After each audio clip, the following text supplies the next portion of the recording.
अस्सलाम वालेकुम एवरीवन, मैं एडवोकेट सना परवीन अपने पॉडकास्ट में आपका स्वागत करती हूं।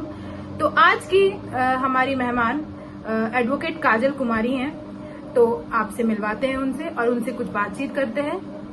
सबसे पहले काजल जी, आपका हमारे पॉडकास्ट में बहुत बहुत स्वागत है। थैंक यू सना। सबसे पहले आप अपने बारे में कुछ हमारे व्यूअर्स को बताइए। हेलो, आई एम काजल और मैं लास्ट 2 साल से प्रैक्टिस कर रही हूँ। इससे पहले भी मैंने 2-3 जगह अपना अच्छे इंटर्नशिप किया है। चलिए अब अपने सवालों का सिलसिला शुरू करते हैं। तो आज का मेरा पहला सवाल आपसे ये होगा कि आप इस फील्ड को आपने क्यों चुना? जनरली इस फील्ड को चुनने के पीछे कोई ऐसा खास रीजन नहीं है। एक्चुअली मैं जो कॉलेज से पास आउट हूँ वो एक लॉ कॉलेज था, और जब मैं देखती थी कि उनके पास इतने पावर है एकदम कोट पहन के एकदम, वो चीज़ मेरे को बड़ा इम्प्रेस करता था। मुझे लगता था कि मैं कुछ ऐसा प्रोफेशन चूज करूँ जिससे मेरे पास भी कुछ ऐसा पावर हो, नॉलेज हो।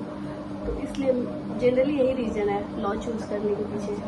तो जैसे कि आपने बताया कि लॉ कॉलेज में आपको वहां से आपको थोड़ा सा ये लगा कि मैं आगे इस प्रोफेशन में बहुत पावर है ये, तो आपके कुछ लॉ कॉलेज की कुछ ऐसी यादें जो आपको बहुत ज्यादा याद रह गई कि जो अभी भी उस चीज से आपको सीख मिलती है कि इस प्रैक्टिस में हमें क्या चीज में ज्यादा कॉलेज की पढ़ाई हमें हेल्प कर सकती है?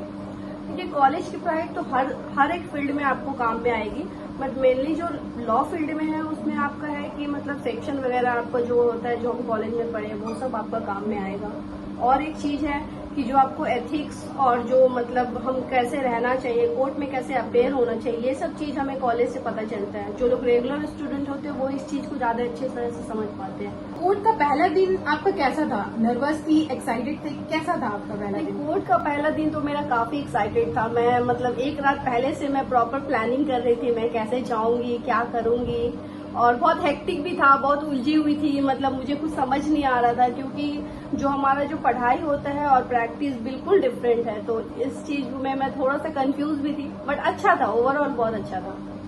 आप एक लड़की है और कोर्ट में आप प्रैक्टिस कर रही हैं, तो आपको क्या क्या चैलेंजेस लगते हैं कि हाँ ये लड़की का एक ये चैलेंज लड़कियां बहुत ज्यादा फेस कर सकती है अगर इस प्रोफेशन में आती है? तो ठीक है सर, लड़की नहीं, मतलब मेनली चैलेंजेस क्या होता है कि अगर आप फर्स्ट जनरेशन एडवोकेट हो जैसे कि मैं हूँ, तो आपको एक मतलब बैक सपोर्ट नहीं मिलेगा। वो आपको जो भी होगा, आपका नाम फेम आपको खुद से ही अर्न करना पड़ेगा। जेंडर बैरियर आता है? जेंडर बैरियर हाँ कहीं कहीं पे आता है, और कहीं कहीं पे प्लस पॉइंट भी रहता है कि मतलब लड़की को स्पेशल प्रेफरेंस मिलता है। तो ये दोनों तरफ से हो सकता है, ऐसा नहीं है कि जेंडर बैरियर में लड़की को पीछे किया जाता है। ये बार बार पे डिपेंड करता है आप किस बार में प्रैक्टिस कर रहे हो। अच्छा, अगर कोई लड़की एडवोकेट बनना चाहती है तो उसको आप क्या सलाह देना चाहेंगी?